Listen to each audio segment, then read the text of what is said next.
Hey there, StarCraft fans. It's Falcon Paladin coming to you with yet another edition of StarCraft2 Legacy of the Void. And today it's going to be a ZVZ on Acid Plant, the latter edition between Scarlett and Serral from WCS Montreal. Top left-hand corner, Red Zerg player Scarlett. And in the bottom right-hand corner, the blue Zerg player, it is Serral from ENCE Esports in Finland. Everybody knows Serral at this point. His rise to prominence and just domination in the WCS circuit has taken me entirely by surprise. I've been casting Serral for years at this point. I'm 3.5 years into casting StarCraft2, and I've cast him a bunch of times. If you search my channel, you find a ton of Serral replays, and he's never been anything incredible. He was good. He was aggressive. I liked what he could do with Zerglings. Him and True are kind of that way, but he was never the guy that was beating everybody into the ground and mushing them into a fine pace like he's doing right now. So, I don't know. I don't know what he did. He didn't move to Korea, which is generally how other people have ascended to a different level of power in the Dragon Ball Z universe. So whatever it was, man, it's working out for him, and I could not be happier. He seems like a great dude. I'd like to see Zergs succeed, although, man, any Zerg that I latch onto as a hero seems to disappear sooner rather than later. So I hope he's around for a long time.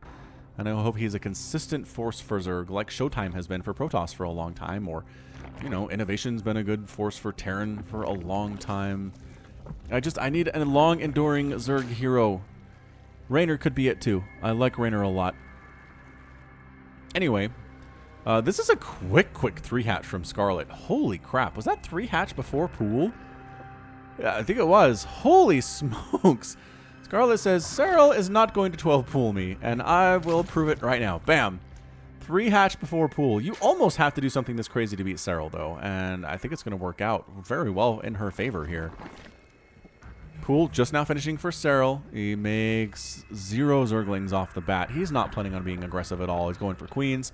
He's going for drones. He's making another Overlord so he doesn't get supply blocked. And now his Overlord comes in and sees there's a hatch that's not really any new information. If you could see the timing on the pool, he'd feel differently about this. He'd say, what? The pool's just now popping. That's weird. And if you know about this third base, he would also feel like it was weird. So is he scouting this? Oh, no! The Overlord almost got up to scout this. What? Oh, that's amazing. There is nothing that Serral sees here that tells him it's a 3-base opener from Scarlett. That's fantastic. She is absolutely hoodwinking this dude right now. Third hatch on the way from Serral. He recognizes he doesn't see a lot of lings streaming across the map, so it's safe to take a third at about the 2.5-minute mark here. He checked the saturation on the base 2 there as well. So now he knows. The creep spread came in and he checked and saw the third. And that's why he took his third. Okay, so that makes a lot of sense. The third timing did make sense there. Baneling Nest on the way for Serral at his front door. Scarlett is just doing Ling and Queen, man. She has no interest in making a Baneling Nest. She's not going for a lair. What is she doing with her gas then? I am so confused as to what Scarlett is trying to do right now. Queen shooing away the Overlord. Here comes some Zerglings from Serral, but they don't. Oh, they almost have speed. Speed just now kicking in. I think they're going to try to pick off some workers, and they're going to do it. So, all right. That was fine, I guess. Zerglings running around. Speed is not quite done for Scarlett. This is the worst feeling in the world. Well, one of the worst feelings in the world as a Zerg player is when your opponent has speed and you don't. So speed's now done for Scarlett. She's very happy about that. It's going to be really hard to kill these Zerglings inside the main base. Queen's going to have to get shots off on them. They are going to be perfect scouting for sure. Scarlett pushing across the map with Zerglings of her own at the third base. There are defensive Banelings here and some defensive Lings, but I'm not sure there are enough to stop this from happening right now. Ooh, Banelings firing. Baneling. We're ring around the rosy-ing right now. Ring around the rosy, pocket full of posy. Enough Zerglings and Banelings show up that, okay, the third base is saved by Serral. Good job. Good attempt there by Scarlett. Bringing it down to lower health is also really nice because you can come in and snipe it later without putting too much effort into it. Roach Warren on the way from Scarlett. Roach Warren just now getting started here from Serral too. And I think the Ling Baneling portion of the show is over at this stage. Serral's making a couple Banelings, but he's not going to try to win with these. This is just putting some pressure on Scarlett, trying to make her go off her macro and whatnot. So, welcome to the ZVZ, by the way. I was going to talk about this a little bit earlier, but I haven't cast a ZVZ in what feels like months.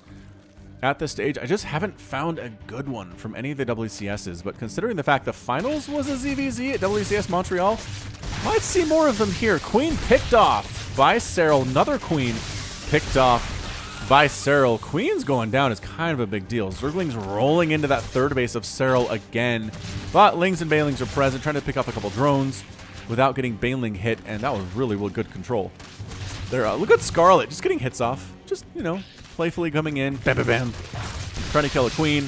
Can't quite do it, pulling off. Yeah, I mean, if you're going to sacrifice all of your Zerglings to try to get something done, don't do it. Don't sacrifice everything that you have. Zerglings rolling in, trying to see if there's Banelings at the front door. There are actually not any Banelings there, surprisingly enough. Decent Baneling hit there, too, at the third base of our blue Zerg player, Serral. And here comes the Roach attack from Scarlett. Roach is obviously here from Serral, too. It's 16 to 8, though. I kind of feel like having that third base early really helps Scarlett get a lead up here, economically and armily. Army-wise, just doesn't sound as good. Spine Crawlers here at the third base to deal with the Roach attack. Any attack upgrades at all? No. Glial Reconstitution? No. Anybody bothering to get Glial Reconstitution? No. Zerglings tapping in at the third base again, just to remind Serral that they're there. There's Zerglings there. There's always Zerglings there. Scarlett pulls back out, saying, I don't really want to attack into this. There's Spine Crawlers, there's Banelings, there's Roaches, enough Roaches to hold here for sure. And that's just what Serral does. He just has enough units to survive and to hold. And then when he attacks, he's real scary. It's just, it's a sixth sense that really great Zerg players have, is how many units do I need not to die, but still macro my face off. And this was it. This was it for Serral. He had exactly enough. It's 54 to 56 Harvester. Serral's down by 2 workers, but that's really negligible at this stage in the game. And nobody's getting Glial Reconstitution right now. Is this the meta? Is the Roach versus Roach battle no longer with Glial Reconstitution? I feel like having speed when your opponent doesn't have speed is a massive advantage. Serral running into the third base, picking up a couple drones here, forcing a full evacuation of the others, which is really fantastic. And a fourth base coming up for Serral after Scarlett starts hers. All right, so queen down, right? Probably queen down. No, defensive Zerglings to the rescue. My hero going for a spire is Scarlett inside the main base, and Serral has no vision of this whatsoever. Absolutely no vision of that spire. It just came down, obviously. But nobody has Overlord speed either. Overseers are out. By that I mean, yeah, both players have an Overseer. One. Scarlett just kind of sitting here. Roaches can't shoot up. Don't worry about me. Oh, this spire is going to get scouted, though. And there it is. There's the scout. That's all I needed to see. Overseer heads on home. That's fantastic work by Serral. But what else should we expect, honestly, from the WCS champion of 2018? All of the WCS, right? Man, BlizzCon's going to be amazing. BlizzCon's going to be so, so good. Serral versus Maru, man. That's what it's all about. That's where it's going to be. Hyped. Very, very excited for that one. Okay, Roaches pushing up for Serral. Got +1 missile attack. Defensive Roaches from Scarlett do not have +1 missile attack. Working on it. It is not that far away. It's about 15 seconds from there, 20 seconds. But that can be an eternity in the StarCraft2. So Serral dancing around the middle of the map. Roaches from Scarlett dancing around her side of the map. Mutalisks on the way from Scarlett. Did not shy away from going for that Mutatech, despite the fact that it got scouted here. Wow, that Zergling group just got massacred by Roaches. Bad little running paths for those guys.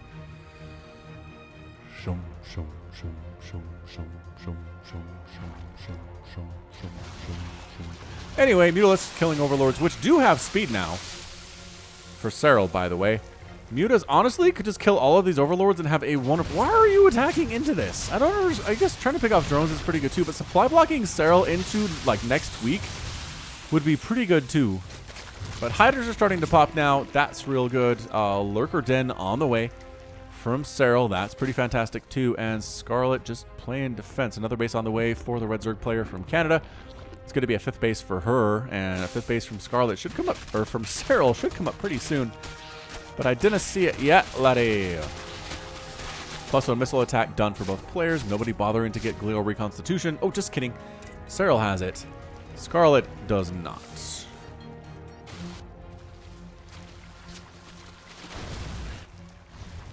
All right, well, Mutalisks can't do much here. I'm not sure if they've really paid off in their investment Or not. Crocobile almost taking down that Overlord there. That was really bad news. Making some Banelings and some Sling Bling Muta with Roach versus Roach Ravager Lurker. I'm not convinced this is the right thing for Scarlett to do, but again, she's way better at this game than I am. And she's making it work. Okay, she's made it to the 10-minute mark of a game against Serral, which not many people can say they have done. And that is not a good engagement for Scarlett at all. Holy smokes. Mutalisk's trying to deal with these queens and these hydras, but there's too many hydras. The Banelings are getting some decent hits off here. Roach versus Roach. I have such a hard time calling who's going to win these things, so it's just going to be Serral versus Scarlett. Serral versus Scarlett. Serral versus Scarlett. Got some Roaches up here at Scarlett's third base too, causing some problems. And holy crap, Scarlett won that battle.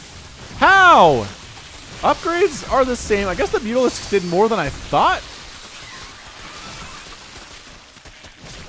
Yeah, third base by Scarlett, and a little bit of trouble here, but that is 10 and 11 drones down for both of these players, 57 to 53. Serral has a bit of a lead, but the problem is Scarlett is sitting out here in the front, just killing everything that Serral makes. Everything that comes out of some of these hatches is getting destroyed, which is real bad news bears.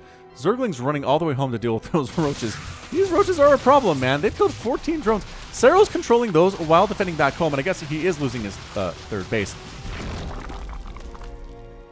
Fourth base, rather. That is the fourth base. Numbers are hard. Zergling's picking these Roaches. Oops. Against a wall there, but that's a lot of 24 dead drones to 15 lost by Serral. 64 to 57. Lot of Ravers on the way here from Scarlett, but it's 3 base to 5 base. Scarlett's production alone is going to be really nice here for the red Zerg player, who I know is a lot of people's favorite player, so I'm trying to do more Scarletts here for you. From the Montreal, this was one that caught my eye for obvious reasons. So Mutalisks kind of force the army over this way, then they come right into the front door of the natural base. Do they have detection? I don't know, but the Lurkers are going to die anyway because of Corrosive Bile. Doesn't care if you can see it. Ooh, amazing Lurker hit again. This might just be it. For Serral, it's 145 to 115 total supply right now. Ravagers with +1 attack versus Roaches do pretty darn well. Corrosive Bile's getting big smacky Roach hits there. Any more units in production here? 18 units in production for Scarlett. 5 and a couple Lurkers on the way from Serral. I don't know that Serral has enough. I don't. He's not being allowed to reestablish a fourth base at all. He doesn't have the mobility to get out here against the map control that Scarlett owns. Sure, Roaches are back at the third base again for Scarlett. Mutalisks just picking off drones at the back this whole time. Scarlett fleeing with her Ravagers, but the Mutalisks are probably going to take down this Extractor. Gas is really important for a Zerg and a ZVZ, and really in general. So I don't know. Picking off Hydras fairly well, but also losing. There are still 5 Mutas here. You're going to kill an Overlord. They're just being active, is what they're being. APM 386 on average for Scarlett, 424 for Serral. Resources lost here, 16,000 rather for Scarlett, and 17,000 for Serral thus far, which really supports the narrative, I suppose. Mutalisk's trying to do that Muta stacking thing, which is not as popular in StarCraft2 as it is in StarCraft1 for whatever reason. Alright, Roach is coming down to the south. We got Mutas. Finding Overlords, there's another one. 169 to 119 supply, and here's the army from Scarlett coming in here. Again, no upgrades, mind you. I mean, +1 missile attack is done. +2 missile attack for Serral is done. And he's getting Burrow. And he's getting Tunneling Claws, and he's trying to reestablish his fourth base here. The question is, will Scarlett allow him to do that? I can't believe there's still Overlords attempting to do stuff out on the map when there's Mutas around. Like, it's so weird. Look at the defense on this fourth base. He needs it. He needs it so bad. He's sending out little Roach hit squad parties, but Scarlett is everywhere right now. And Burrow's not done yet, so the Roaches can't even hide. 196 to 121 supply is probably where you want to be against Serral, but that said, it's against Serral. Oh, huge Mutaflock. Where did these guys come from? How are there 23 Mutas all of a sudden? Ah, get out. The Lurkers are useless. And that's a good game from Serral. Scarlett is your winner in 14 and a half minutes in one of the best ZVZs I've ever seen. Holy crap. What a bonkers game that was. That was a lot of fun. I feel sad for those people who don't watch ZVZs because that was a great game. I mean, I'll try to make it interesting in the subject and the thumbnail and whatnot, but boy, people hate the ZVZ. That was a good one though. Serral versus Scarlett, at the very least, should get the eyeballs. But yeah, that mute attack switch. I've seen Scarlett do that before. I think at a ZVZ I cast of hers a long time ago. It was all going normal, and then Scarlett's like, surprise, 25 mutas, and the Zerg player was like, what? And they were dead. That's pretty much what happened here. 25 mutas. Serral had like 4 or 5 Hydralisks and some Queens maybe, but that was not going to be it. Definitely not indeed. So yeah, 17,000 resources lost at the end of the game there for Scarlett compared to 19,000 for Serral. 86 roaches died for Serral, 24 for Scarlett. 25 Hydras went down. 2 hatcheries went down for Serral, which was a big stinking deal. You can't just lose bases like that and expect to hold if you can't kill any bases of your own. That said, well, 27 workers killed by Serral, 25 killed by Scarlett. Most of that muta harass while the attack was going on at the front. Good player for sure. So, I had a good time. I had a good time casting this. I hope you had a good time listening to it, because that's going to be it for me. So, this has been Falcon Paladin coming at you with yet another edition of StarCraft 2 Legacy of the Void. Go ahead and hit that like button. Hit that subscribe if you like what you saw and what you heard today. You can also catch me on Twitter, Facebook, Patreon, and Twitch, all at /Falcon Paladin. And until next time, as always, thank you so much for watching, and you take care of yourself.